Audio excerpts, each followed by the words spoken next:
Hello mga ka-Virgin! Mayong hapon sa inyong tanan. Virgin stands for Vergara Gina Fe.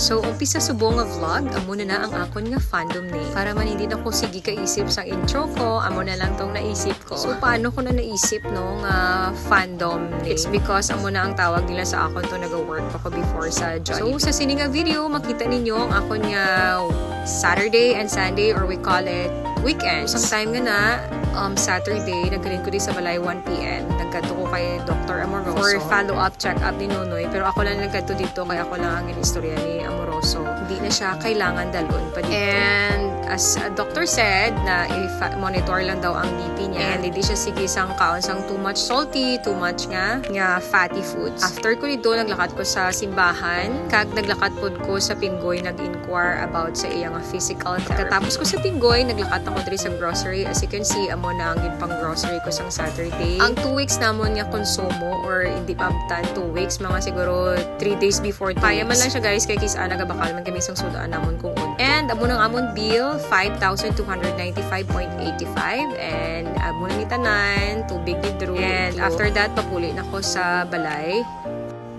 May kay pagkahapon sina malakat pa kami sa Carpania po naman kami dito kay nagluto si kuya sa dito sang manok si Papang. And nakita ko si Ate Kring nagalimpyo sa kuko niya, ginpakuha ko naman laning akon nga extension guys kay Perte nagid kabudlay sa park. And again, igol na naman si Christina, si Ate Coco. And Sunday nagsimba kami ni Drew ni Papa. Kung Sunday guys pwede possible kami gid nga tatlo sabay magsimba. Si Lord permigid ara nagagiya sa aton.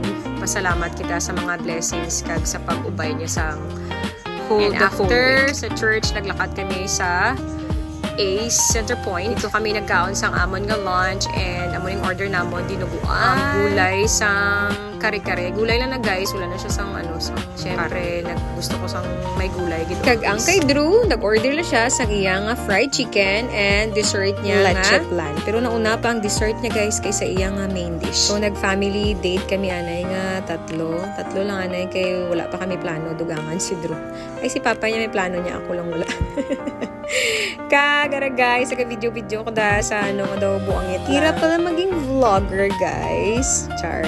Okay lang daw, hangag ka lang ako sa video mo daw. So si Drew asking sa akon dire nga magbakal naman daw kami sang ice cream niya. Bako ato na si Papa nagabay na siya sang ice cream way siya kabalo nga si Papa yato na nagpila na. So, kinagtuan niya to si Papa niya, bang ako diri nagakaon pa. So, gina-feel ko ginang moment, guys, kaya naga-video-video gani ko. And, namit man ang ilang pagkaon diri sa is affordable, clean ang area, and damo sang space, unlike sa fast food sa iban, kung lunchtime per tigid ka butok. So, akon dara nga, ginaano ko ginang moment nga para mabusog ko. Pero wala ko na naubos dara ang kanon, guys, kay dapat ang rice na mo ni Drew 1 cup lang hati na kami, and wala ko gate na ubos. So ang gin take out na lang kay para sa ido. So ang amo nagkaon na sila sang ice cream. Si Drew hindi gusto magpa-video, kag si Papa niya share lang kami dira sang ice cream mo. Nagaminal dito pa siya kay na-videohan ko.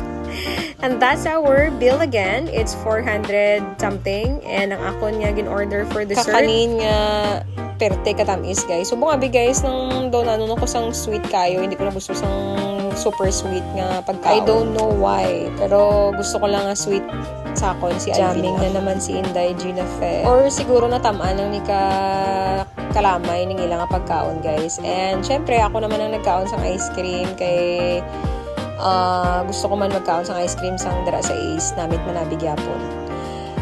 And after na balot na namon ang amon dara nga guys pakaon sa ido kay may sobra gid kami kagay na nga wala gid namon naubos ni Drew. Pa sulod ko na lang sa cellophane kay sayang man abi nga ibilin, diba? Syempre gid baydan taman na bala ka mo daw tanawon yung kung pamalot awara na unan. Balutin mo ko. After namon sa Ace, may gingkatuan pa kami.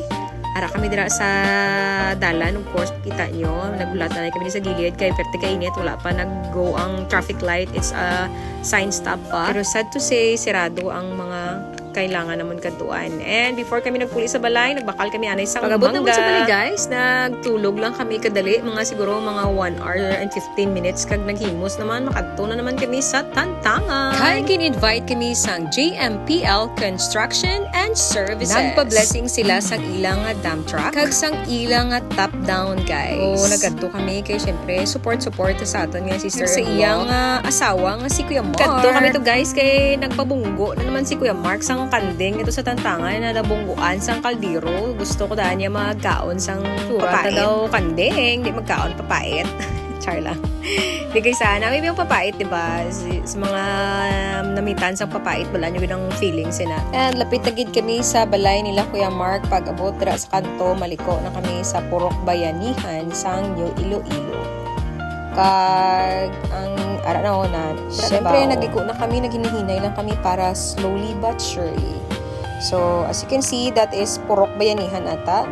So pa-end ang akon nga video guys. Syempre pag abot na mo dito, tapos na ang blessing sang dump truck kag sang top down, late na naman kami.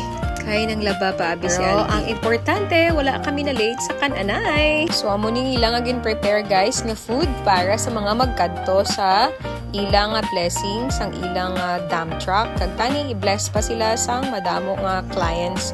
More clients to come, JMPL Services. Thank you so much for watching this video. Bye! See you!